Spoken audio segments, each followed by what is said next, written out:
the Paranormal Psychic Radio Show, every Wednesday. Listen to guests, callers, and a live chat. Come listen to Solana and Christina Nelson on the Paranormal Psychic Radio program. All right, we are live. So hello and welcome to Paranormal Psychic Network. I am Solana, and I'm here with Miss Christina, and Miss Belle will be joining us soon for our roundtable. This is going to be a conversation that is going to be both enlightening and a little frightening. But I don't want you to get scared. In fact, I want you to, instead of a knee-jerk reaction to what we're going to say, subscribe to our channel. Like what we say, comment on what we say and what we're doing here with our Paranormal Psychic Network.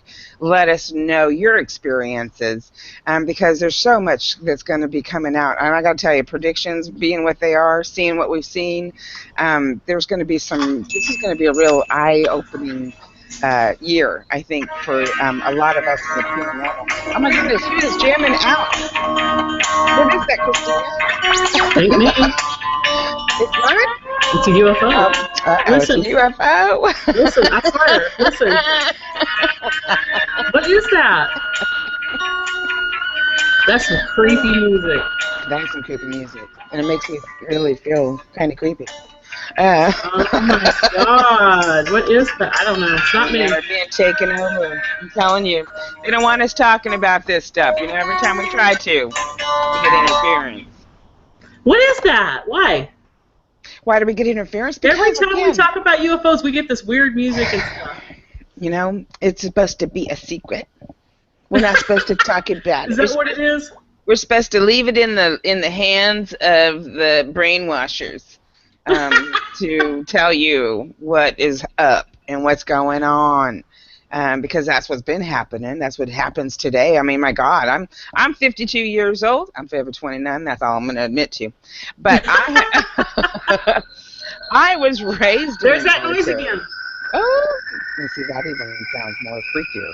I told you. Yeah. It's the government. I'm telling you. Oh no. Every time we get online, I don't know. we get that. That sounds like it's fixing to land on my head. I don't know, guys. I don't know. I'm getting a little worried here. Uh-oh. Look out. Look out. Yeah. They're tapping into us. They know we're going to talk about them. That's what it is. Oh my goodness. Do you feel the vibration that it's sending out too? It's like disperse and go home. Disperse and go home. Tell it to leave, Solana. Tell it to leave. Go away. Go away. Tell it. Oh, it's not listening to you. It doesn't. You think you got control over UFOs? That reminds me. We can try. But yeah. I mean, really, I think that's one of the big reasons that our government doesn't tell us about the UFOs because they don't have a defense towards them. No. Or rather, and I got to say, maybe it's that they didn't have a defense right away. But from what I've been reading, they've got the defense today to knock them out of the sky. And in fact, that's probably what happened to the most famous 1945 UFO crash in Roswell, New Mexico. Because they say that there was two UFOs that were down, and they've of course say that that for whatever reason, whatever energy, electromagnetic energy that was happening is what pulled them out of the sky. But I don't think so. I think they were shot down.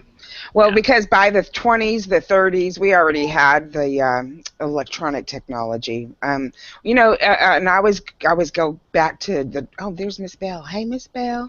Belle's in the house. Hey. Uh-oh. He's the one bringing the noise. Am I the one making noise? Did you hear that? Is that you? Are you an alien? Well, no. And, I don't want to make light of it, but oh my God. He could be. So it's possible. Somebody's bringing some supernatural sounds to the show. Well, supernatural things happen. And, yeah. But yeah, but yeah, I'm like, okay, cut that off. And then we'll bring Miss Bell on in just a second, because there's hopefully there's a few other people I know that are in the chat room with us tonight that have some stories as well. We're not the only ones. I feel so fortunate to be in a group right now that I'm not the only one with the experience this time. No way. I'm so happy. I'm so very, very happy. I'm so happy. I'm so happy. I don't want. Okay, that's another story. All right. So anyway, but that the electronic world has been in operation and since the 1930s, 1920s, and what I was reading about where I was raised in the 60s was Fort Huachuca, Arizona, was a secret government base, and that I gotta tell you, look, this is for reals, people. You can't. Looks see like that an Etch-a-Sketch. You got an Etch-a-Sketch? Yes, Etch-a-Sketch. I'm trying to grab my little thing. But I want to keep going back to the Terminator every time I think about what happened on that base. Because their biggest opponent was Skynet, right? Skynet. Yeah, Skynet. Right? Well, what it's really called is Netcom. It's been in existence since the 50s. Yeah. But anyway, that's a whole other story. Y'all don't even know what that is, do you? Do you watch Terminator movies? Mm-hmm. Yep. Y'all watch Terminator movies? You know what Skynet is, right? That is the evildoers' computer thing, and this is all cyber related, and it's all was created, developed, and implemented in Fort Huachuca. And that blew me away when I read that, because I'm thinking, oh my God, the stuff I experienced while living there, I can only imagine why I experienced it. Salisbury. Hello? Who's that talking? I heard someone say, is this Belle? Belle Salisbury? Or who said that? I'm sure it wasn't me. That was me. That was me. What was it? She heard me say. Oh, if you could mute yourself, Kathy. That's funny. I'm like, is that another spirit coming through? They need to talk to Belle. Bring Belle on.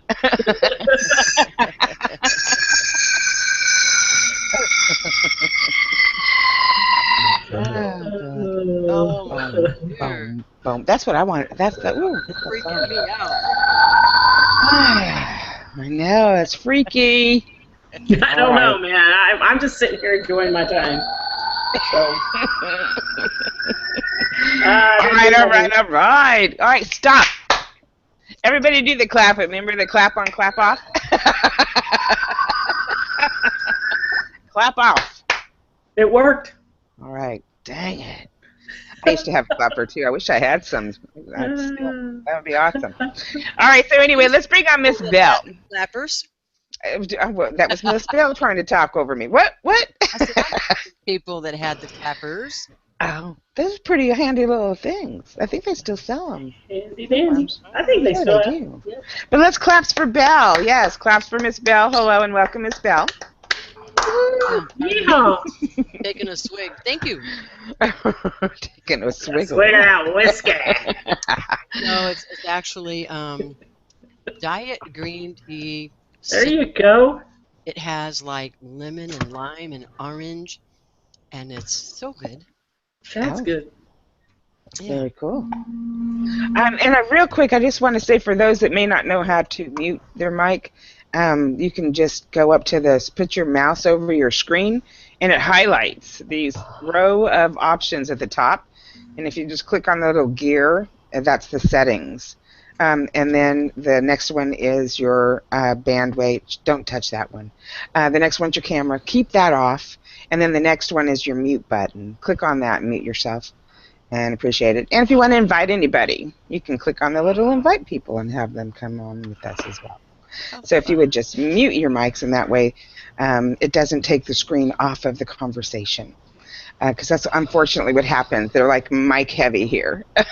Wherever the mic picks up, that's what the screen goes to. All right, so anyway, All right, so tonight's roundtable is about UFOs, obviously. So let's get the conversation started with Miss Bell. What kind of information do you have for the topic? Well, for a long time, I was sort of the opinion that they just don't exist. It's just something that was created to make people afraid, and then what really started to wake me up was the event of 9/11 and how our government was too quick to kind of cover stuff up. Do you know what I'm saying? And so I began to be untrusting of our government. And so I started doing a little bit of research or looking into Area 51, which, as everyone knows, is quite popular um, with supposedly um, alien uh, capture.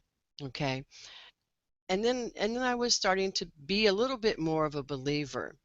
But what really sold it for me was when I was doing a reading in upstate New York, and a young couple came in to sit with me for a reading. And the young man, the first thing that caught my attention was his eyes. They looked reptilian to me. They were, now I've seen hazel eyes, but his eyes were gold. Kid you not, Ooh. they were gold. And they were shaped like footballs. They looked reptilian to me. Uh-oh. They were, That's okay. I've seen hazel Next eyes. one coming in. Go right ahead. Okay. And so that was the first thing that caught me. So then I start to, and as most of you know, when I'm doing readings, I tap into energy. And when I tapped into this young man's energy, it was strange to me. It was strange. When I'm doing readings on someone, the energy kind of flows. Let's say, for an example, a person's energy waves this way, the up and down waves. This man's energy went opposite that. It went this way. And so it was very confusing, conflicting to me. It didn't feel right to me. And so when I started doing his reading, um, I don't know how to explain it, guys. It was like 100 voices in my head all at the same time. Mm-hmm.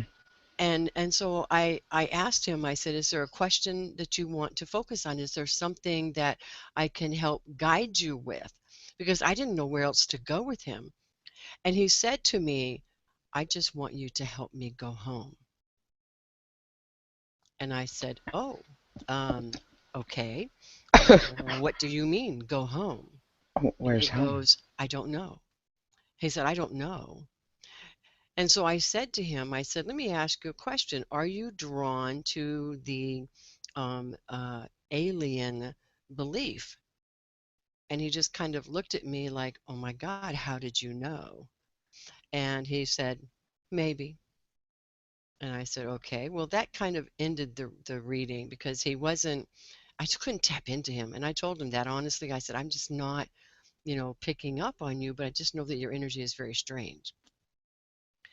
2 weeks later, I get a phone call from friends of this young couple. He killed his infant child, sliced his partner, his girlfriend's throat, did not murder her, but came darn close, and then killed himself. And all the while, he kept telling her, I want us to all go home. Wow. And that hit me. That struck me with this young man's plea. And I felt like I failed him because, I could have done more, maybe should have done more. But, it was when I go on tour like that, I have dozens of people scheduled back to back to back.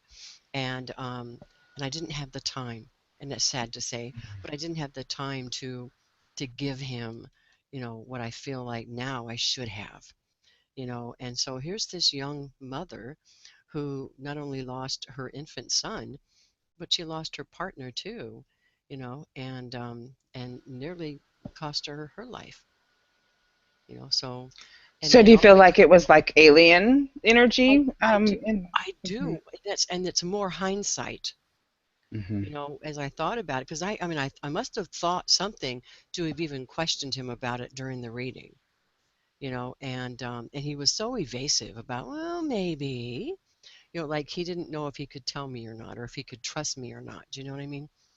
After the fact was the confirmation that I got was this man was indeed alien, but not only that, he was consciously aware that he was alien. Wow. And folks, when I say alien, I don't mean that they're little green monsters, that are embodied in a human suit, because many of us as human, I believe now that there has been interstellar, relations that has created, offspring. Right. Some would say the human race was genetically engineered and mixed DNA with Anunnaki. I think it is the oldest label that they've given them, and that was, from what we understand, that's been trillions and billions of years ago. Yeah. That and they've littered and littered. They've spread. It's kind of littering, but they spread that seed and modified it as well. And modified it, and can infiltrate it, and can make you feel and take on the persona of another being. And I believe that.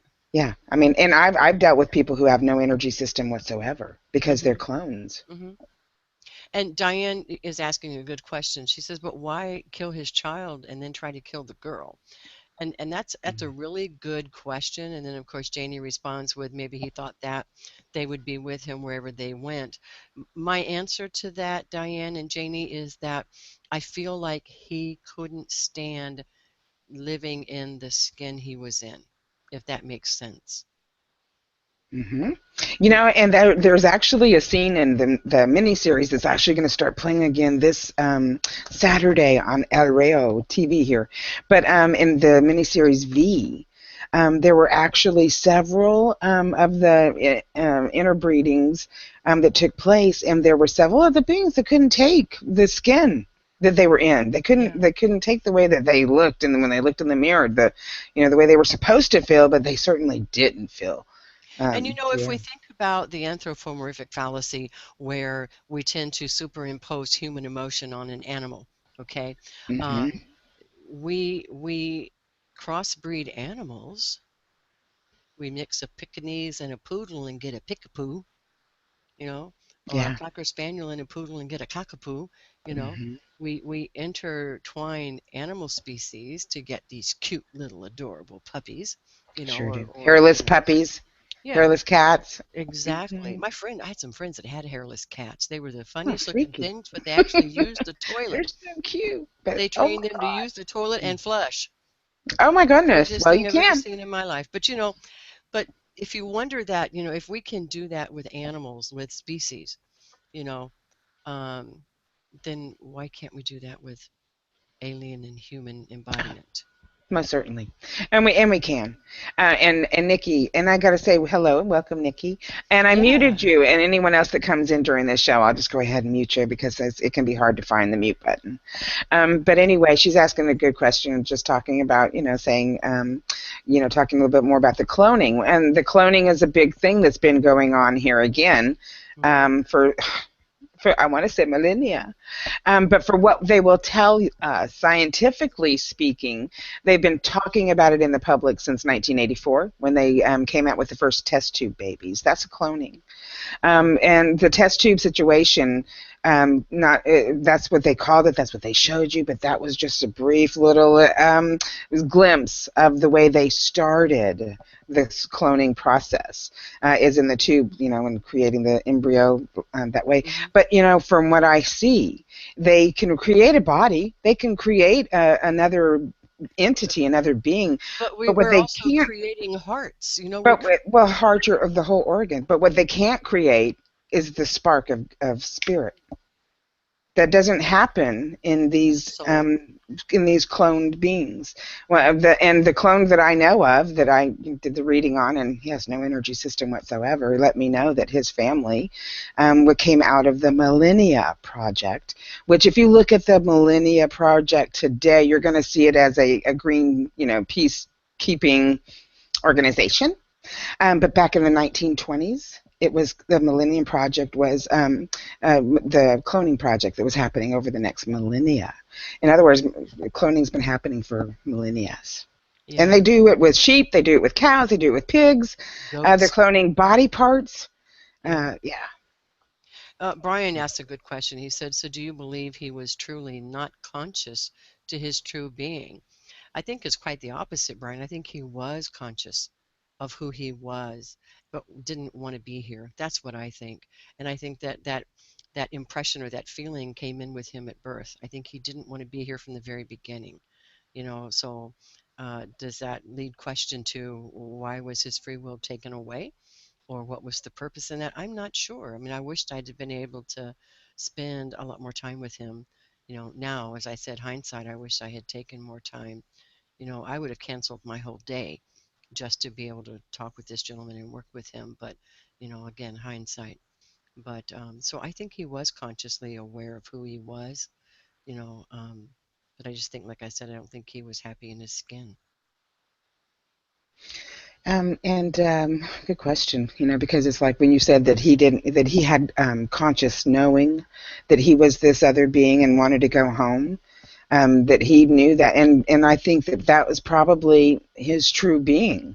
Yeah. And that he just, he consciously knew that, so consciously he couldn't handle being here. It's kind of like his sister Brian. She's from another planet, another galaxy. Somebody asked how old he was. Somebody asked me how old he was. He was actually very early 20s. I think he was 22 at the most. Wow. Yes, he was very young. Yeah. So, and yes, Janie, they have been cloning. Yeah. Cloning forever. And they only don't. If they're telling you about it, then they've been doing it for hundreds of years. Just like with the netcom that's come out of the Fort Huachuca. Fort Huachuca has been, that's been in use. Actually, they use wireless. They use all this back in the 40s. And when did we find out about it? Not until the 90s and the 2000s. And Nikki's asking, other than the direction of the energy for the reptilian man, were there any other differences in his energy field? It was his energy field, Nikki, was very, what I described as being chaotic, because it didn't have any rhyme or reason. Because for a basic flow of energy, we have waves, and they all move in the same direction. Do you know what I'm saying? They all move like this. His energy was cross-hatched. Then it would go up and down. It was just very chaotic. And so I don't know if that was his normal, energy flow, being of alien origin, or if it was the state of mind he was in at the time. Because, we can, you know what? Oh my That's God, true. Brian, you've got it right. Just ding, ding, ding. As soon as I read that, it was a shield. And that explains, Brian, why I was not able to really tap into his energy to get the full truth of his presence. Right. Wow. Ding, ding, ding, ding, ding. Right. Ghost, Brian. And I believe so, Janie.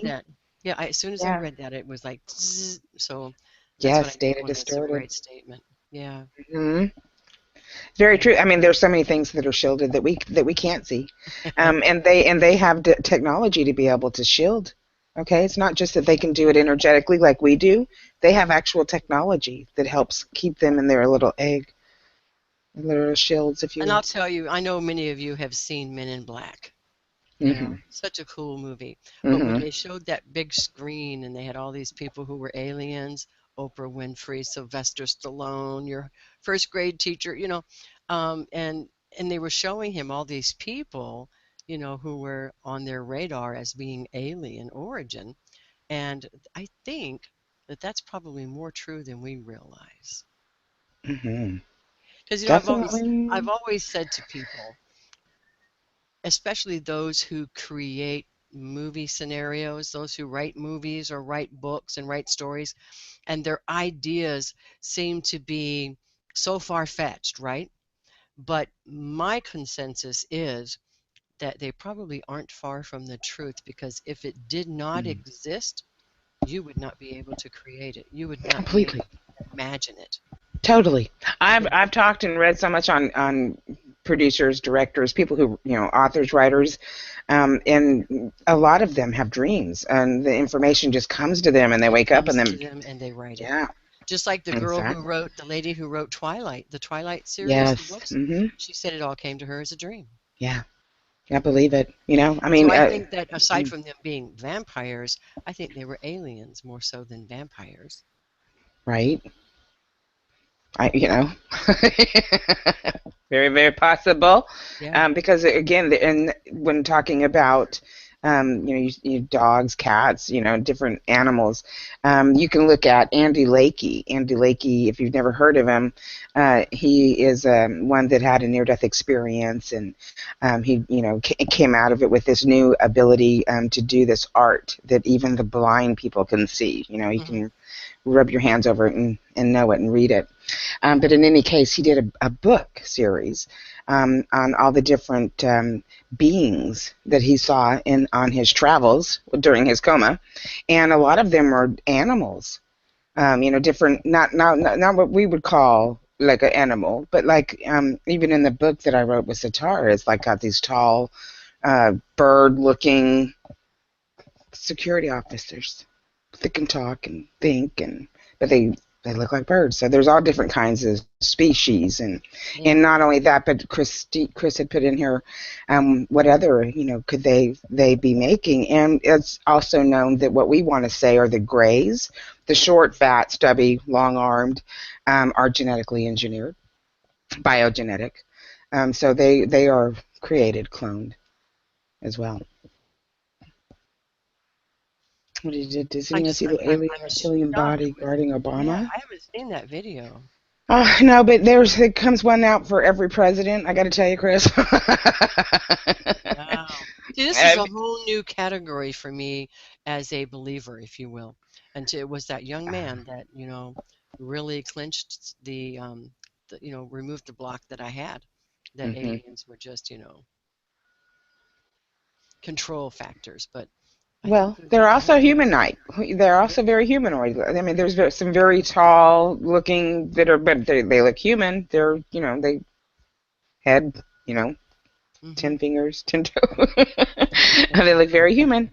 So you can't tell if they're alien or not. When we think of an alien, we think of the grays. That's when I talk to people about what they think an The more alien look popular, like, yeah. it's going to either be the gray or it's going to be the white, oval shaped, And drawn out chin. I've heard that the reptilian were not very nice people. No, they're very, very mean. They're, in fact, but again, one that has been here longer than us humans. The reptilian species is, across the galaxy. They're not just limited to this planet. Yeah. But they're not mean. They're mean. They're very mean. They're very aggressive, very violent. And they're part of the thought that they feed from our energy. They're one of the species that they don't eat. One of the stories is that they eat people. No, they feed from your energy. Those are the energy vampires. Yes, yeah, the energy vampires. Most definitely. Interesting indeed. What did Brian say? He came to you with Bell because he detected that you might be able to read the energy field beyond him. He was hoping you could connect to his connection rather than his own energy. Yeah, I get what you're saying, Brian. He says he didn't want a reading. He simply wanted to look for a connection. In other words, I think that maybe he didn't have, I think he suspected that he was not of this earth. And I think he wanted someone to see that, someone to agree with that. That's what I think. Yeah, he didn't want a reading. He was And that's looking for why a I said, connection.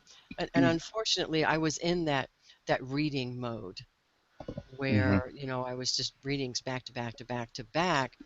And I feel bad, for the outcome, because like I said, I wish that I had, recognized his desperation and spent the day with him. Well, and I got to tell you, there are other beings here that again, they look like us, but they are reptilian. Underneath, it's like they can put this skin over them. I was actually dating someone, and I couldn't figure out why he always wanted to bite on me and stuff. I was just like, what are you doing? Then one night, I went to go meet him with a group of his friends. I hadn't met any of his friends until this night, right? So I go to meet with him at this bar, and I go in, I say hello, he introduces me to everybody. I sit down, and right away, Spirit's just like giving me that tingle and, oh, pay attention, watch. And so I'm like, okay, what? And he's like, Spirit said, close your eyes. So I closed my eyes, and they said, open your eyes. And as soon as I opened my eyes, everyone around that table, including the guy I had been dating, had a reptilian head. Wow. And then I closed my eyes again and opened them back up, and they were back to their normal faces, their human-looking faces. And I politely excused myself and left. And didn't talk to him again. So even the reptilians can look human. Well, let me propose a question for you and the chat room, and I think that I want Christina to weigh in on this. Mm-hmm. We talked about the reptilian being ugly people, and I don't mean that physically. I mean just not very nice people. And I just it just hit me. So and I'm trying to get it formulated in my wee little brain to come out right. Is it possible that a lot of the violence that we are seeing today, mass shootings and the coldness of people that like someone said, there's no energy, so there's no emotion, there's no feeling, there's no compassion. Could these individuals who are perpetrating these acts be alien? Want to go first, Chris? Well, yes and no. I think that we do have humanoid people walking around that are bred with alien seed and are kind of like the Abel and Cain seed. There's bad and there's good. Mm-hmm. And I do think that some of the alien seed here are bad and are, most definitely are causing chaos in the world. But also with working with shadow people and doing extensive research and things like this, I believe shadow people are attaching to human people and kind of taking over and causing these people to do horrific things. Kind of like the devil made me do it kind of scenario. When you go to prison, you go to jail, and he's like, hey, the devil was telling me to do this, and and they're saying, oh, you're crazy, you've got mental issues. No, I do believe it's an attachment from a shadow person that's causing this, because he needs to feed off that energy of fear and chaos. Like she said, like Solana said, the reptilians feed off of our energy. And the more scared we are, that's why they love children, because children's fear is so pure. But they love to feed off fear. They love to feed off chaos, anything that's evil or bad. Mm-hmm. And so I think that they do manipulate. Some people are easy to attach to more than others. If you're living in a very low vibrational world, mm-hmm. Let's say you're a drug addict, or you're an alcoholic, or it could be many things. Any kind of dysfunction. Yeah, dysfunction, exactly. I think it's a lot easier for these entities to attach to you, and your guard's down more. And so they infiltrate in that way and cause chaos and anarchy, murder, things like that. Yeah, absolutely. Yeah, I do too. I think that they are definitely here. They definitely can infiltrate, and they can cause all kinds of havoc and chaos in our world. But I also want to say that from what I've been reading, they also have the technology to simply spot someone with satellite, hone in on that person. I think we've all seen the TV show, or the news rather, where they've shown you a satellite view, and they can get that satellite view and read a credit card. Okay, that's how close in they can get on you. That's how close in they can target you. And with the netcom, they can actually target you and beam energy down onto you.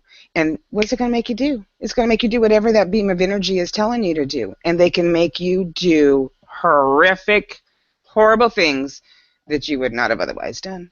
Isn't that freaky? That's scary. That Are we really in control? No. I'm doing like, the cake dance. We're like I just puppets. want cake We're like that's how I feel. Yeah. Well, I need a paint job then. Update. Don't you wish you Just could? kidding. Just kidding. Whoever's tuning in. No, I know, right? Because they could bring you down. Yeah. There's all kinds of scenarios going on here that people don't even think about, though, because, again, we only know what we know. We only know our little tunnel and our little bubble of what we read, what we're exposed to, what we watch on television, and that forms your beliefs. So if you're someone who was, not exposed to an alien experience when you're younger, not exposed to a paranormal experience when you were younger, and growing up, not exposed, why would you believe? Until that something happens, most people don't believe, because when it's, as long as they're in that tunnel, that's the brainwashing, is to keep you in that tunnel, not to believe, not to look outside the box, not to think anything outside the norm of what they want you to think. That's scary to me. Yeah, it is. I don't want to be in a bubble. Like, I mean, if you think about it, it makes you wonder, is my spirit guide, who I believe to be my spirit guide, really my spirit guide? Or is it somebody with a big old microphone up somewhere on some space station going, I got to tell you, you read this? that's a very good thing to point out. Because that happens. And not only does it happen to where that you think it's your spirit guide, but you might think it's your soulmate on the other side come to manifest beside you in that energetic way, and fall in love and make love and do all kind of what? Spirit, with a spirit. But you believe, and he tells you. But you don't have no life outside of that, because it's like a relationship. And Christina, I mean, we've heard this before, and so it's like it happens more than people think. But, if you're not exposed to that kind of story, you're not going to know that can happen. So if it happens to you, you're going to think it's some spirit guide that's there to do you. Discernment, people. Because it can happen. Spirit can actually infiltrate. And just because we're spiritual doesn't mean we're not susceptible, okay? Exactly. I mean, I do Reiki, and I do what I call astral Reiki. So I'll do Reiki on anybody around the world. And I had this one client that I was in a Reiki session with, and all of a sudden, the energy started breaking into my session and making me feel like he was attacking me. And making me feel like he was doing sexual advances on me. I had to jump up and stop the session, and I was just like blown away that I was pissed, really. I was really mad. The spirit could allow that kind of infiltration. Yeah. So it does make you wonder. Yeah. Really, what are we dealing with? So when people say they want to be psychic and they want to, I'm like, be careful. You're opening yourself up to a whole other world. So do some reading, and then have a belief system that is not so stringent, and so anything is possible, because anything is possible. I think we find out every day when we hear about crazy crap going on in this world. Anything is possible. Yeah. Yeah. And then somebody was asking about when I said, how do you know that what you're hearing or what you're feeling is truly your spirit guide? And of course the answer is you know your guide's energy, you know how it feels, intuitively that is your spirit guide versus some other alien thing. And Janie says, I know my guide and what they feel like, and they've always said good things. And that's the truth, honey. Mm-hmm. Your spirit guide is never going to ask you to do something that goes against your free will, or tell you to do things that would harm another. And I'm about that free will thing. Yeah, I know, right? My guys bug me. my Jacob bugs me and bugs. I mean, he bugged me to make the videos. He wanted to make a video himself, and I'm like, I don't know how to do this stuff. So he told me though everything was in my computer. Just open it and you'll see. And oh my God, there it was. I had never made a video in my life. But anyway, it was all they can get pushy, but it's not in a way that it's But he was on me for a couple of months until I made those videos. That's cool. Definitely. Like, okay, I'm making the damn videos, right? So Brian says he wants to weigh in. What say you, Brian? Sorry, I was talking and I was muted. I hit the mute button. I was speaking, but nothing was coming out. So anyways, that happens. Go That's ahead. that free will thing we were talking about. I don't know. there's something ironic to this whole subject that I always bring up to people, especially atheists. I think I love atheists the most when it comes to this topic because a lot of people don't want to believe in God. They don't want to believe in religion or spirituality. They just want to believe in a neutral zone, which you just cease to exist when you're done. But the ironic part of this is hey, well, do you believe in aliens? You believe in life outside this planet. You believe that there could be life in other planets and other universes, and the majority of them say, of course. It'd be stupid to think we're alone. So one of the things I like to focus in on is especially light workers and people that consider themselves light beings like we do, and then let's bring up the religions that believe in a heaven or a life after Earth or after your body. The thing that you got to remember is, well, when you leave your body, where do you think you're going? Do you think you're going into an alternate dimension that's parallel to this one, or do you think you're going to another planetary system to exist as the being that you are, harvesting this body or controlling this body? And the thing is obvious. When you leave this body, you're going back home. You're going back to a planetary system of light beings, and that's in a different universe. And we all feel that connection. So when you start bringing in the reptilians and the greys and the different species that could be around us, absolutely. And we are a part of that, and it all interconnects with the spirituality. Try to view it more on a physical basis, So where is heaven? Heaven, I believe, is a place we could go to if we had the technology and the ships to actually take our bodies there and make it before we actually deceased. So I think it's a place that's real. It has to be real.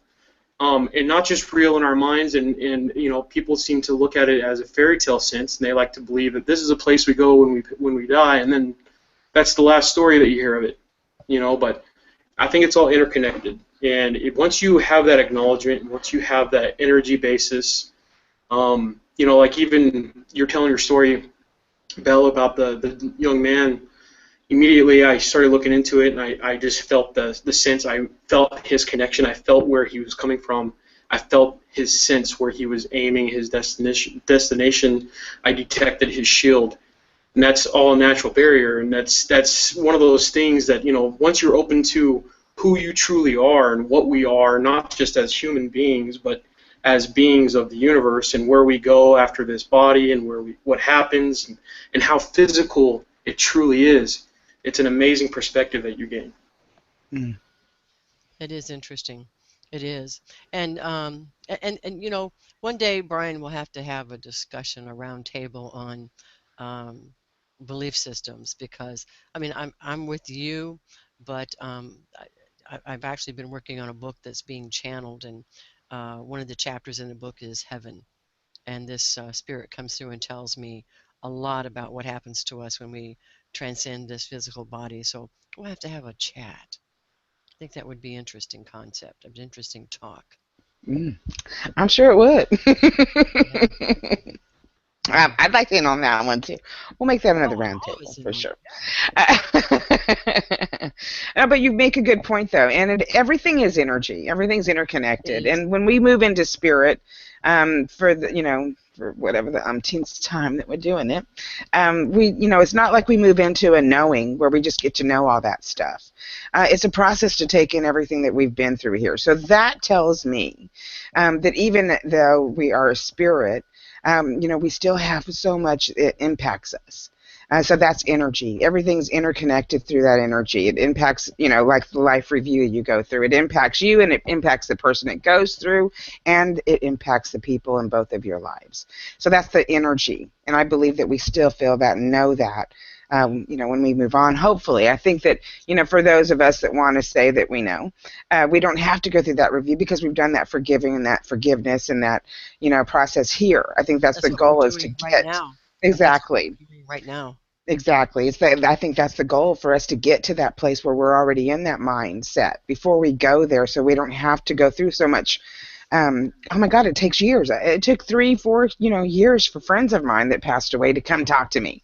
Mm-hmm. And, once they did get there, they told me all the shit they had to go through to get to that point. It's almost like a computer program. They had to be deprogrammed.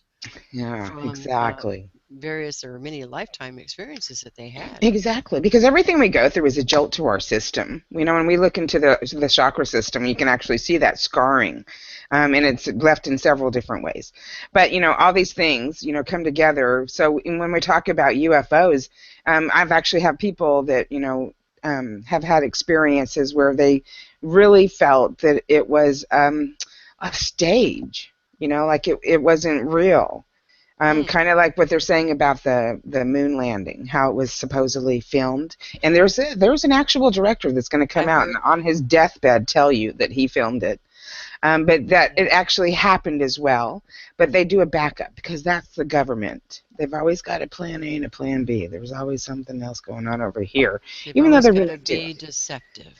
Yeah, but it was like a stage, though. They felt more like it was, a show. It was like over the top is the expression. And I've never had anyone say that, no, you don't have too many people rather say that when they have an alien experience, it was over the top. But this person happened to be very intuitive, so it was like, okay, I believe that, and so that just gets you going into more. So a lot of the stuff that we experience here, paranormally, energetically, can actually be things that is holographically implanted here. Mm-hmm. It's not real. It's holographic. And I believe that because of shit that I saw on Fort Huachuca. Yeah. Come on. Why is it that there's certain locations that are more privy to alien experiences than others?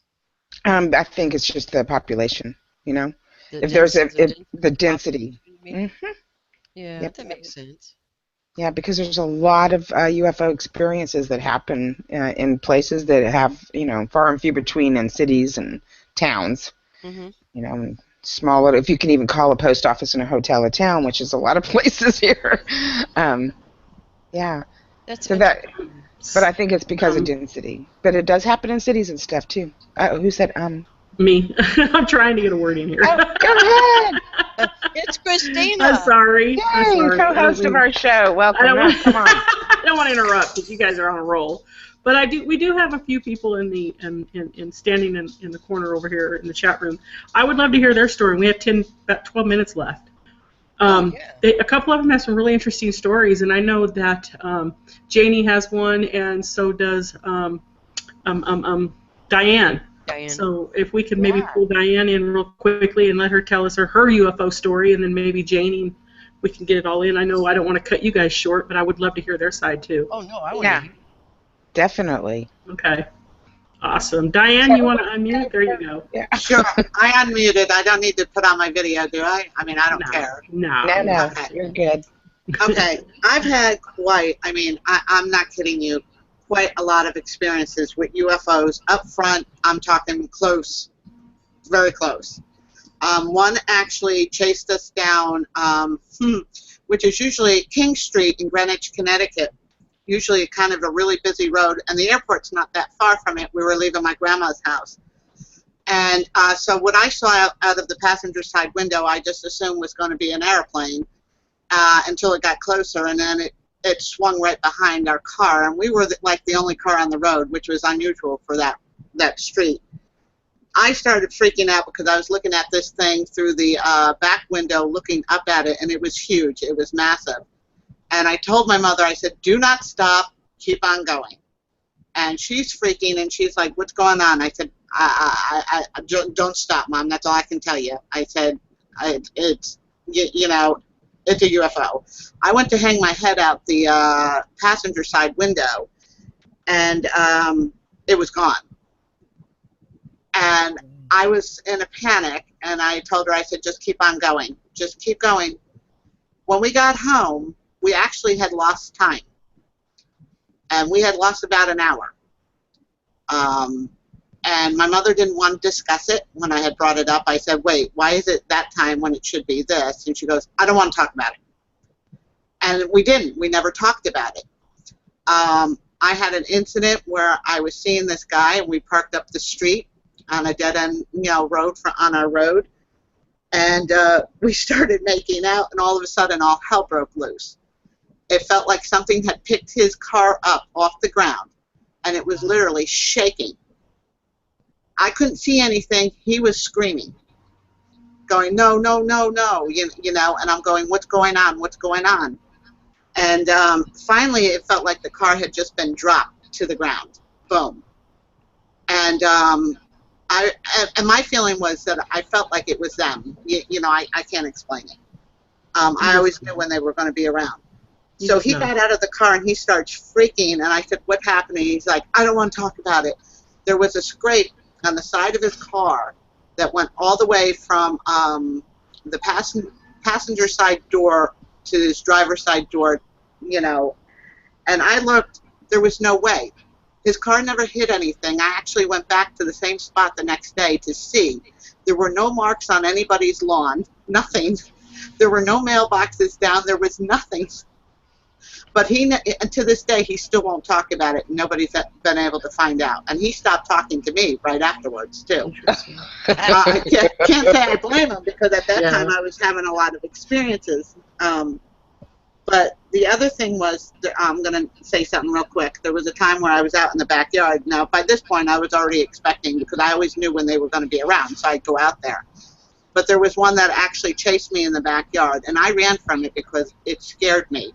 The way it looked, the lights on it, I didn't like.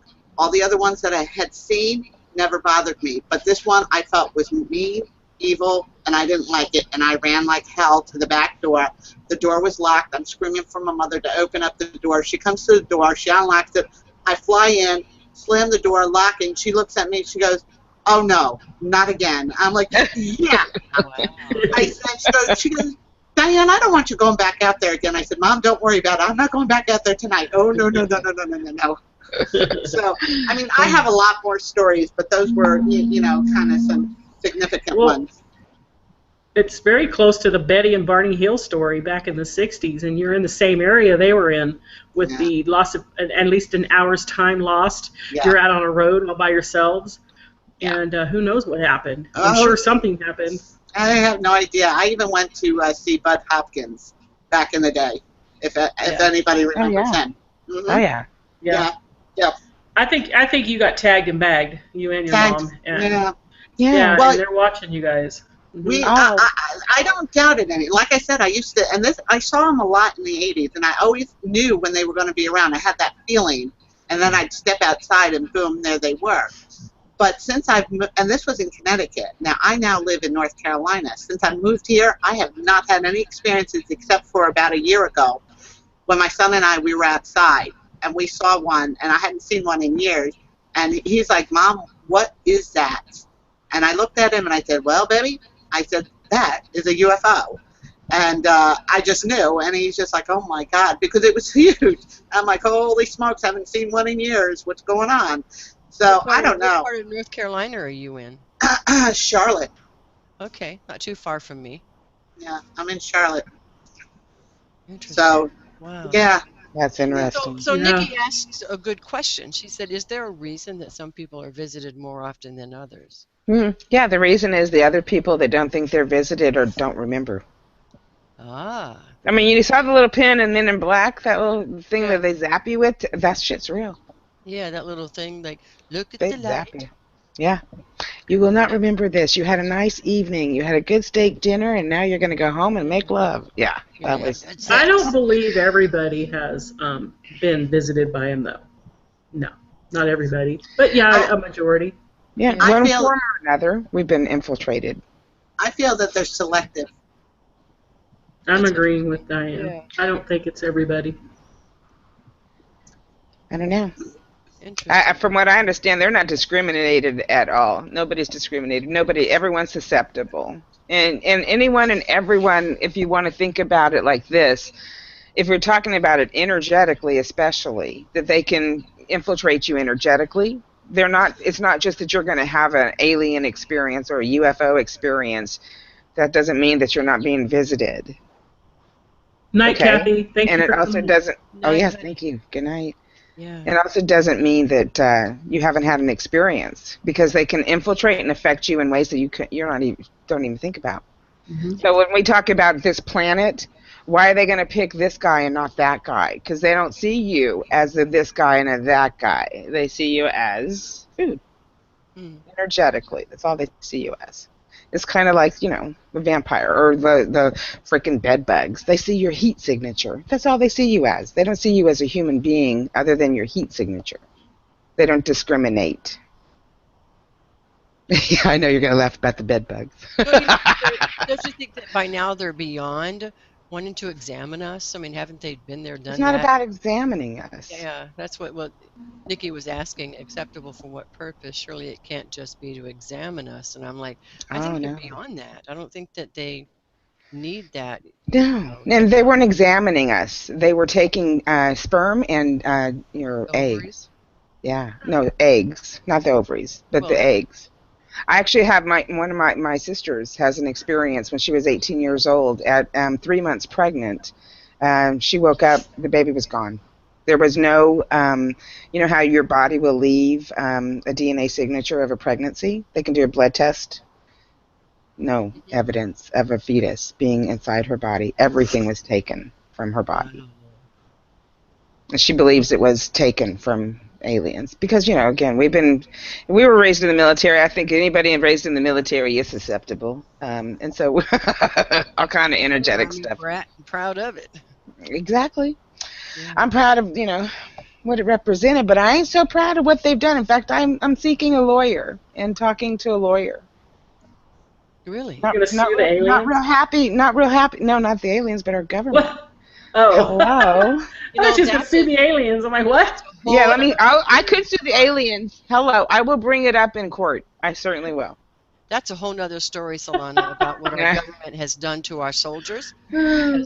My father, there was a write-up about my dad in the newspaper several years ago where he shared an experience that he had being subjected to the atomic bomb so that they could see what the results would be against these men. Yeah, that's our government. Yeah. Agent Orange. I mean, yeah. Just even assume that these are expendable people. These are, and he didn't even have a right to say yes or no. Acceptable They just woke him up one morning and said, "We are going on a mission," and he thought for sure they were heading to Korea. And they ended up here in the United States in a barren land. I think it was Las Vegas somewhere, in barren land, and gave them equipment and said, "Shield your eyes, turn your back, and then wait 10 minutes and then turn around." Right. Because they wanted to see what the effects would be. Right. Yeah. Hello. Our soldiers are guinea pigs. To say that, I feel like I was a guinea pig because we actually had to get immunizations before immunizations were made legal in school, made mandatory. We were getting them in the Army, and so they and I didn't travel overseas. Yeah, just but anyway, I want to get Janie in before we have to take off out of here. Yeah. So Janie, you want to come in and tell us about your experiences? Yeah, can you hear me? Mm-hmm. Yeah, there you are. Okay. I was working this is about 17 years ago, and I was working as a home health nurse at that time. And I had just gone to see my patient. He lived out in the country. And I got done. I was by myself, got on the road, driving down this rural road between where I live and Birmingham, Alabama. Well, which is about 40 miles difference. And I just happened to glance out the right side of my car, and I saw a bunch of lights, different colored lights. And so I stopped in the middle of the road because there was nobody on the road, just me. And I stopped and looked at it closely, and I looked, and it was gigantic.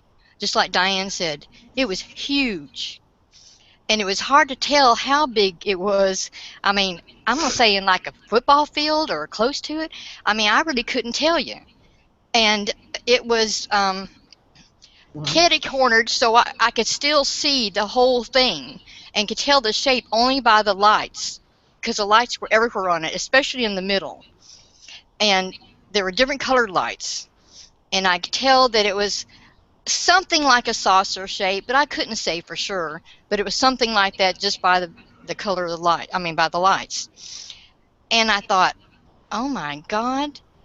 I had always thought that if I ever saw one that I would stop, get out of the car, and look at it, But I was really kind of skeptical, but I did have an open mind, and I really didn't believe it was going to ever happen to me.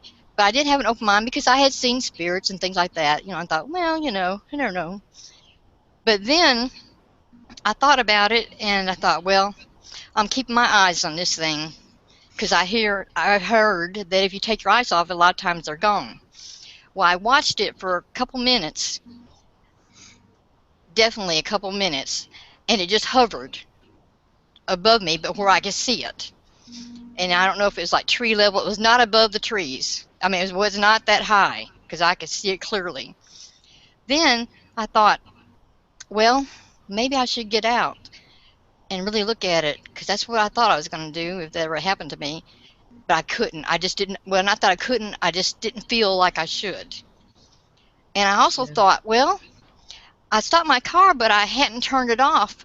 Well, a lot of people had told me, or I had read at different places, that if it's actually a UFO, your lights, something would happen to your car. I can't remember what they said. Your car will die, battery die will or something go. like that. Yeah. But it didn't. But I did turn the car off, so I could hear it, if I could hear anything. But I didn't hear anything. So then I thought, well, it's not doing anything. It's just sitting there. And so I thought, well, I'll turn my head, and maybe when I turn my head back, maybe it'll be there, maybe it won't. We'll see what people said, what I've heard, if it's true or not. I turned my head, then looked back, and it was gone. No trail, nothing, absolutely nothing. And it was pitch black outside, so I went home, and as far as time being gone, I didn't measure it, but I thought, my God, I must have stayed at that old man's house an awful long time, because so I think, well, maybe there was time gone, but I didn't measure it. That was my only thought. Man, I sure stayed out late. And I just, and I thought, well, maybe somebody else has seen this. Sure to God, it was gigantic. How could they not see it? How could they not see it? I know. That's what I still don't understand. And even if they did see it, it's like the Phoenix Lights. Thousands of people within a 12-hour period saw the same thing. Yet they were made fun of until that it was what are those called? The flares. Yeah. So it's not. It was seen in both daylight and nighttime, and there's stories from New Mexico to California about this massive sighting of this thing. Here's the thing, though, people: our governments have been making UFOs for the better part of 50 years, so we're not even sure if what we're seeing is not alien or is it real? Is it man-made? So you're saying the government has been making UFOs? Yes, ma'am. First UFO I saw was coming off the base of Fort Huachuca. Coming out of the hangar. Coming off and taking off. Interesting. Not landing. Taking off out of... And the hangar... And UFO... Oh, my God. Fort Huachuca is an underground base. Yeah. There's very few buildings above ground.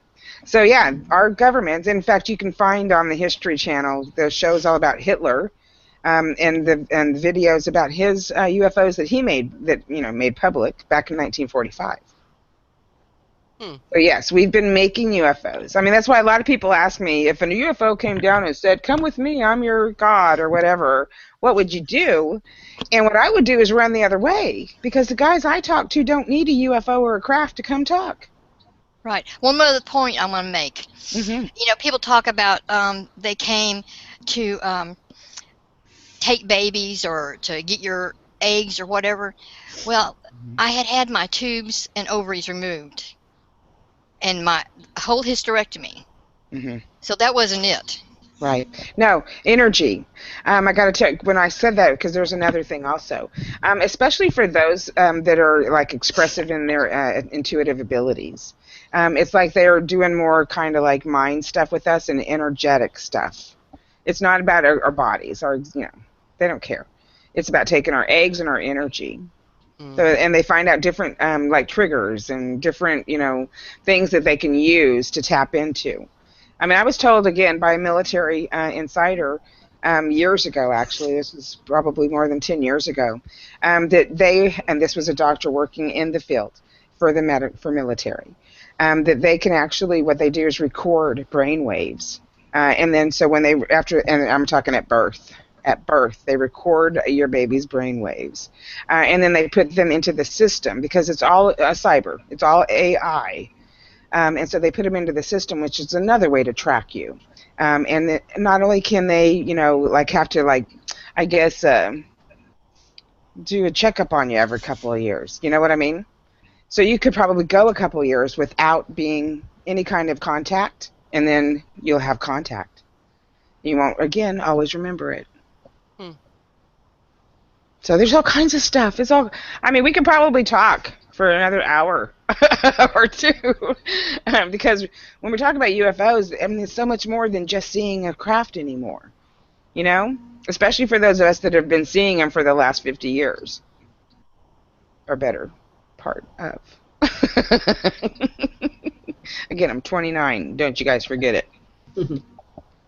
So, yeah, but definitely there's all kinds of things that's going on. And yes, Germany is initially the ones that publicly came out with it, but I think that we were developing it way before that. With Germany, again, when the situation in Germany, the war happened in Germany, a lot of the scientists and doctors came on over to America and continued their work. So if you ask me, Germany really won the war because they're all over the place now, scientifically. Yeah. Yeah, so... Yeah. Yeah, so Brian is asking if Christina has seen a UFO. I've only seen one. I'm not one of the lucky ones that's got all these great stories. I'm like, they forgot about me. No, I'm just kidding, guys. You can forget about me. Okay. Be careful. I'm just kidding. I'm good. I'm too old to mess with you guys, and I have no ovaries, so just leave me alone. Shit. It's bad. Yeah, no, my energy's blah right now, so you don't want it. It was in 82, 83. I was living in Mount Pleasant, Texas. My husband and myself, and my son was just an infant. He was born in 82, so he was tiny. We were in our pickup. We were going to my mom and dad's house in Mount Pleasant, and we noticed everybody's pulled over in this town. And Mount Pleasant's a mid-sized town, not big, not little. And all these cars were pulled over. It was about dusk. We're like, why is everybody pulled over? And they're looking up in the sky. And so David, my ex-husband, and myself were like, we better see what's going on. So we pulled over, and we got out of the truck, and we looked up in the sky. And the whole town was looking. And it was 3 UFOs. They were huge, football field size, absolutely gargantuan. They were so big. They were probably 5,000 feet up in the air, but they were so huge we could see them really good. And they were metallic-y. And it was sunset, so the sun was just kind of glaring on them. That's how we could tell it was metallic-y, a shine. They had lights on them. But they were in a triangle formation, which from what I've read and what I understand in my research, that's very common to see a triangular formation. But little balls came out of them. And then little balls would fly around, and then they would go back inside. And then thousands of these little balls were coming out. They were dropping balls, these bright little balls. And they would go back up in these ships that were stopped in a triangular formation, okay? Mm-hmm. And this went on we watched them, and I was scared. I was crying, actually, and there was a car next to us, and his wife was crying. We were like, oh, my God, we're being invaded, we're going to die and have a baby. So, I'm only 23. Come on. And so this went on. This went on probably for 5 or 10 minutes. And David said, we're going to get in the truck. Let's go. Let's go. We were only a few minutes away from my mom and dad. So we got in the truck and we went to my mom and dad's, and it was still out there. And so, oh my God. So I ran in and said, Mom and Dad, come on. My brother was there. And I said, come out. Look. Oh my God, come out. And so they came out and they saw it. And we watched it for another 5 or 10 minutes. I can't tell you exact time. And it just went, it was gone. I never saw this. The only time I ever saw anything like it. Never saw anything like it again like that. But I tell you what, those were UFOs. We turned on the news right away. Right away. We couldn't get it on the TV, but my dad got it on the radio, the local radio in Mount Pleasant, and it said, you know, there's numerous sightings, and people are flooding our phone lines, and then we were like, oh my God, we're invaded, you know. And so we were scared. We didn't sleep well that night. We actually were. I was so scared I didn't want to go home, so we stayed the night with Mom and Dad, and we watched like the 10 o'clock news or whatever it was, and nothing said. Nothing said. Right. Nothing said. So we listened to the news the next morning on the radio. Nothing said. On the news, nothing said. On the TV, nothing. We never heard another thing about it. Although the town, we mumbled about it for quite a few months. Right. People, but the media, the newspaper, nothing. Just for that little bit of time. Yeah. No, they don't talk about it. It's just like, you know, in fact, you're going to see more in today's news than you're going to back in the 80s. And someone's asking why so much stuff in the 80s. To think about it, what was going on in the 80s? What kind of, you know, not just the wars, Madonna. but Checking out Madonna. coming to check out Madonna. That's awesome. But there, you know, oh my God, so much stuff was going on in the 80s. Not only that, a lot of them were probably man-made. But also, you're asking, what do aliens need our energy for? It's like food to them. I mean, if you think how we feed off of each other, metaphorically speaking, they feed off of We're like us a magnet. energetically. We're like a magnetic energy, and how a magnet could, you know, you could drain. Something could drain the energy out of a magnet. That's what they're doing. We're a magnet. We're magnetized, so to speak, and they're coming up and draining that out of us. That's what they do. That's what the shadow people do too. Right. It really is like a food. Oh, and Brian, if you talk to some people that I've talked to, we're already on Mars. We have colonies that have been on Mars, actually. Really? For over 50 years. Yeah. Oh yeah. Oh yeah. If you look at Laura Eisenhower, she's the granddaughter of President Dwight D. Eisenhower. She will tell you she was raised in that, you know, group, if you will, of the elites. And so there's all kinds of programs that are going on. But she was actually, they tried to get her to go to Mars. And she didn't want to go.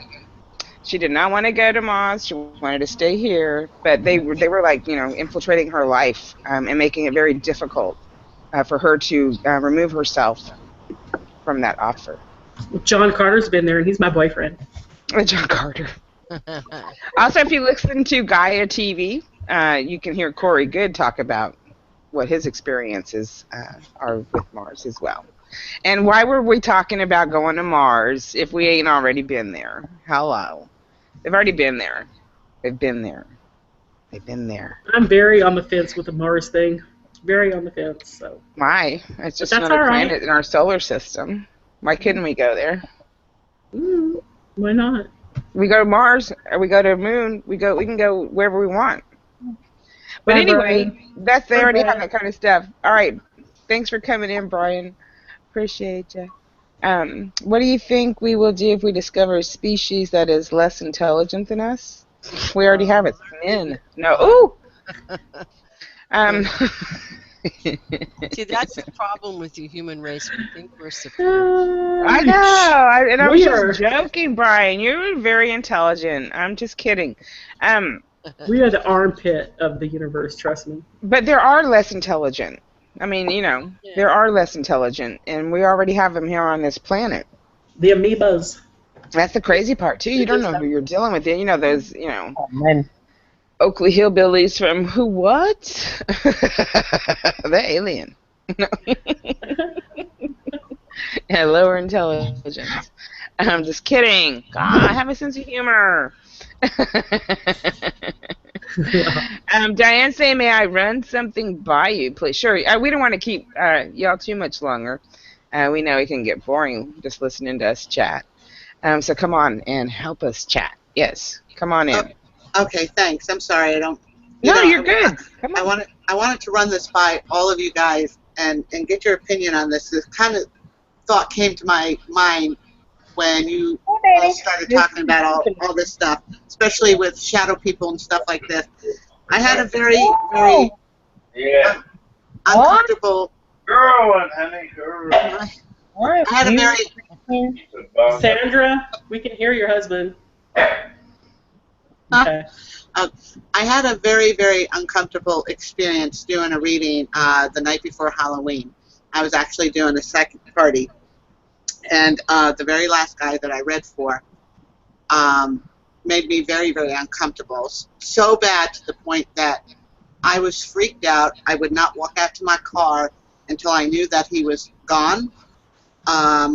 When he finally left, I took my stuff. I went to go walk out to the car. He was actually sitting in his car with the lights on in the middle of the parking lot. He had already pulled out of his parking spot. I stood there on the sidewalk, and I waited until he finally left before I walked to my car, because I was just like, you are not going to know what car I drive. I almost felt like he was evil. I can't explain it. And I was driving home. I was paranoid. I thought I was going to be followed. And what it kept coming to mind was like this really creepy guy wearing a black hat. I can't explain the way this guy smiled, the way he looked. I can't explain it. He was also a minister. And the psychic medium that I was with kind of laughed off the way I was feeling when I told her I don't like the vibes I'm getting. It's not good. And she's like, oh, he's a minister. I said, yeah, that's exactly my point.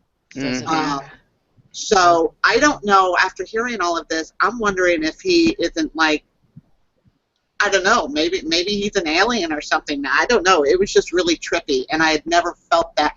In fact, I shouldn't say that. I hadn't felt something like that since I was young. Right. And I agree with Brian. It's like more is what I'm feeling. It's not that he's alien, and here's the thing. You know, again, what we want to call an attachment in a shadow guy can very well be reptilian energy. Okay. And so you were probably feeling his attachment. It was creepy. And let me tell you, the pedophiles that are in the churches, don't believe me. Yeah. Don't believe me. They got attachments. It freaked me out because I couldn't pinpoint it. I just knew that it's something was off and that he's not good. You know, and that's all I could, you know. Right. Well, that's your discernment. You know, we all have that discernment. We're able to feel that. If you're feeling it, then please pray for them. Yeah. Please do not just say, oh, I feel bad, because people do that. You know, it's just, oh, I just feel bad, and they walk away. But what we need to do is try and transform that energy in that moment so that you don't take on that icky feeling, you know, it doesn't follow you home, and you're praying for them as well. It's edification for both. Okay, well, that moment. That's good to know. Thank you. Oh, yeah. Well, thanks for coming on and sharing that with us. Well, thanks for having me. Anytime. Come on back. All right, so anyone else want to share a story before we go ahead and let you go? We went over tonight. Woohoo, it was a good show. Yeah. Nikki saying she thought her husband was an alien for a long time. He was asleep one night while I was awake. He rolled over and looked at me, and his eyes were completely red. When he blinked, his eyes were normal again. I still don't know what that was about. Again, that can be attachment series. I mean, that, you know, again, when we're talking about transforming any kind of eyes, it can be alien, but we also want to know that that alien energy is what we see as demons. We can see them as demons. We can see them as shadow guys. All these things. Yeah, one of the things that I think that comes to mind, Nikki, is that when we go to sleep at night, we actually do transcend the body. We leave the body and travel into other realms. And so it kind of makes me wonder with, you know, him opening his eyes and you see the red, kind of makes me feel like that, and he probably doesn't even remember it, to be honest, but who was in that body, because he had left that body during the dream state. That makes sense. That You know too. what I mean? You know, And or it's the same thing can happen when they're really drunk. People have blackouts. They can get infiltrated. People will jump in. I mean, not people, Oh yeah, spirits will jump in. I've yeah, And met so, spirits. yeah. Oh, yeah. and I've sat in bars and watched them. it could just be an energetic thing too. That red, the red pigment could just be an energetic thing that shows. What's the old phrase? The lights are on, but nobody's home. Right. He wasn't in there, but Ah, his eyes opened up. It could just be a pigmented thing too. I don't think it means that, he was possessed or anything. right. But he sleeps like the dead, too. It's impossible to wake him most Mary of does the that. time. Mary does that too. I think hers drugs, but man, can't wait. She's dead. Yeah, and he doesn't No, remember anything. So he more than likely does leave. Yeah. Yeah, we do. Yeah. All of us do. We don't remember it or not, but we do. Right. We astral travel, Yeah. people do. I mean, if you watch the movie, and I always refer to movies because movies tell a lot of truth about realities going on in this world. Yeah. And the movie's Insidious, or where the little boy is like astral traveling while he's sleeping and he goes so far out into the everness that he gets lost. And actually body form, physical goes into a coma. Wow. Yeah. Again, possibilities. Possibilities are endless. I know. Hey, Christina, don't miss, and Solana and everybody else, next Tuesday, the 12th, is the premiere of a new show called Shadow Hunters. Oh, I saw that. I want to see that. And I'm not into those kind of movies, or programs or what have you, but that one just, for some reason, it's calling my name, so I got That to should have been me. That's right. Dang it. Right? The trio here. Yes. I'll definitely be watching it and criticizing it all the way through Yeah, it. me too. A lot of shows. A lot of stuff is reflective of what's going on. Also watch Person of Interest. You can catch up on Netflix on it, but it's a disclosure show. It tells you about the technology that they have and how they are using it. Is that Very on interesting. Netflix? Yeah, it's also on regular TV. It's got like 4 seasons on Netflix Yeah, I that get you can caught watch. up on Netflix. Yeah. Oh my God, there's like 23 episodes in a freaking season. So, oh my God, I've been watching it for weeks now. What's But, it called? I keep forgetting. yeah, I know. I keep telling you about it. It's Person of Interest. POI. Good stuff. Check it out. Oh my God.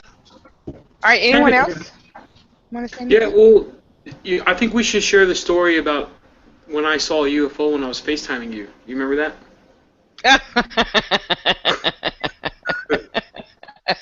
Go ahead, share away. And first of all, let me explain that I'm very open-minded, and obviously I believe that there's aliens out there. But I've never seen a UFO. I've never experienced that I can remember. So I was on the balcony of my apartment talking to my mom on FaceTime, and we were probably a good half hour, 45 minutes into the conversation. The sun had just gone down, and I saw this green light pop up, and I was like, oh my God, what the heck is this? And this thing went left, right, up, down. This thing was zigzagging all over the place. I had chills and goosebumps. I was freaking out. While I'm on the phone with my mom, I'm like, oh my God, I see a UFO. And she's like, what? I'm trying to show her, so I'm like, I got I'm over here. Look, you got to see it. Can you see it? She's like, I don't see anything. And I'm like, oh my God, I got to get Connie. So I run in and get my wife. I say, Connie, there's a UFO outside. You have got to see it. At the time, I was smoking a tobacco pipe. I was trying it out, and it didn't last long. But anyways, that's another story. So she comes out there, and the thing's gone. I'm like, I swear to you, I saw a green light. This thing was zigzagging all over the place. She goes back inside, and she's like, whatever, And anyway, so, 5-10 minutes goes by, and there it is again. It pops up. And it's zigzagging all over the place. And I'm like, I cannot believe I'm seeing this. This is crazy. And we were just talking about this being a potential thing. So I run back in, I go get Connie, and bring her back out there, and again, she doesn't see it. It disappears. Later, we found out that it was a drone. Yeah, that's what I was going to say. He was so disappointed. Because here's why. Like, when it comes to the paranormal world, when it comes to this thing, I really do try to approach everything now. I try to debunk it before I believe it. And the reason for it is because I've always seen spirits. I've always seen different paranormal things in my life. I grew up seeing this stuff. So this one time we just moved to Houston. My wife and I were newlywed, and we moved into this apartment that was old. It was probably a good 45, 50 years old. People were saying it was haunted. And, we felt weird. I felt stuff there. I didn't feel anything horrible, but I felt things. And anyways, we woke up one morning, and all of our cupboards and drawers were open. Every single one of them. And, I'm like, what the heck is going on? So I closed them all up, and everything was fine. The next morning, same thing. All of our cupboards and drawers are open. And so anyways, I'm like, okay, I got to smudge. I have to smudge. I'm calling my mom. I'm like, Mom, we got a poltergeist issue going on at the apartment. Cupboards and drawers are opening up. I don't know what the hell is going on. And this went on for a month, guys. I was smudging every single night. I was demanding that these things and these go away, leave us alone. I changed my methods since then. But, this went on for a long time. And finally, one night, Connie and I were laying in bed, and I heard the cupboards opening. I'm like, oh my God, I can hear it. So I snuck very slowly into the kitchen, turned my head around the corner, and I saw the entity. It had pointy ears, it had snake-like eyes, and sharp teeth.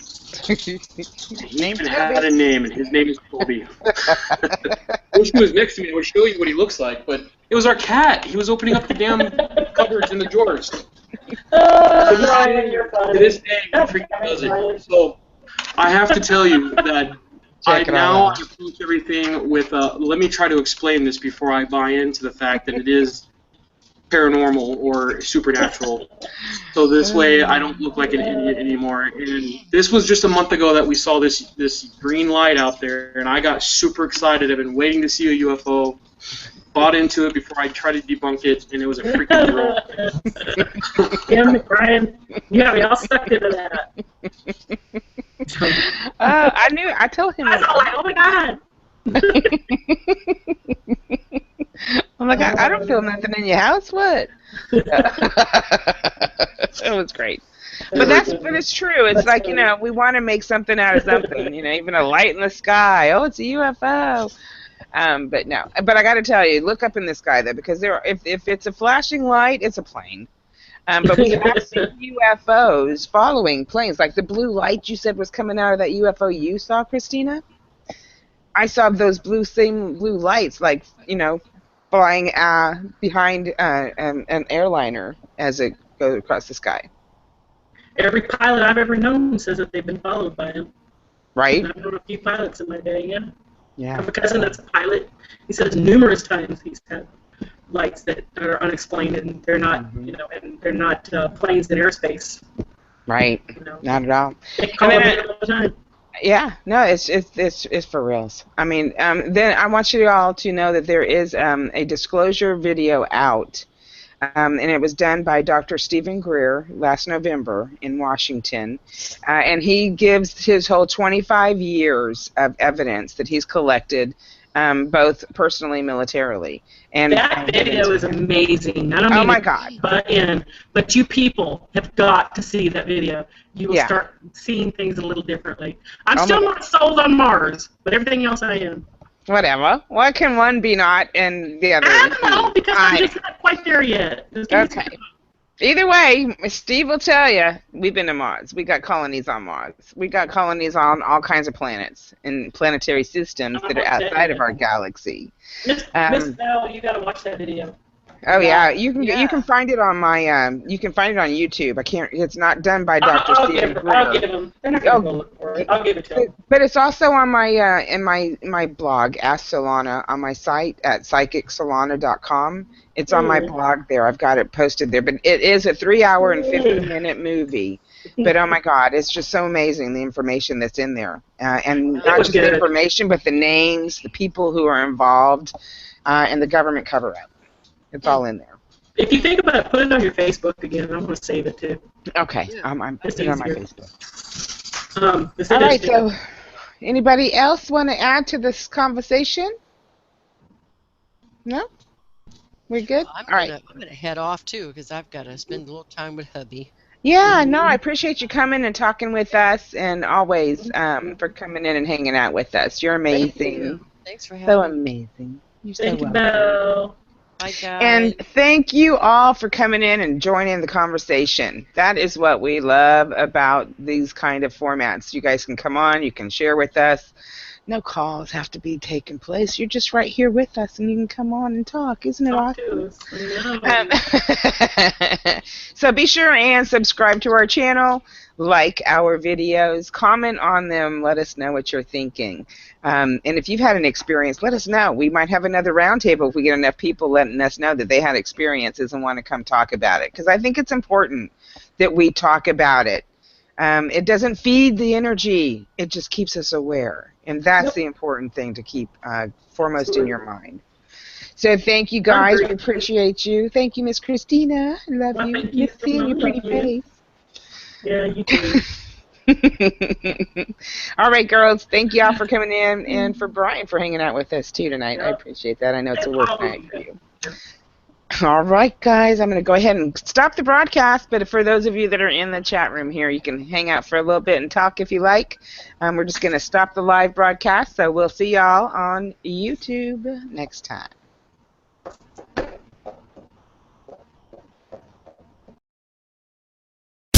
Paranormal Psychic Radio. A show this good should be illegal. Wow. You're listening to PPR Radio, where we know what you're going to say before you say it. But we want to hear it anyway.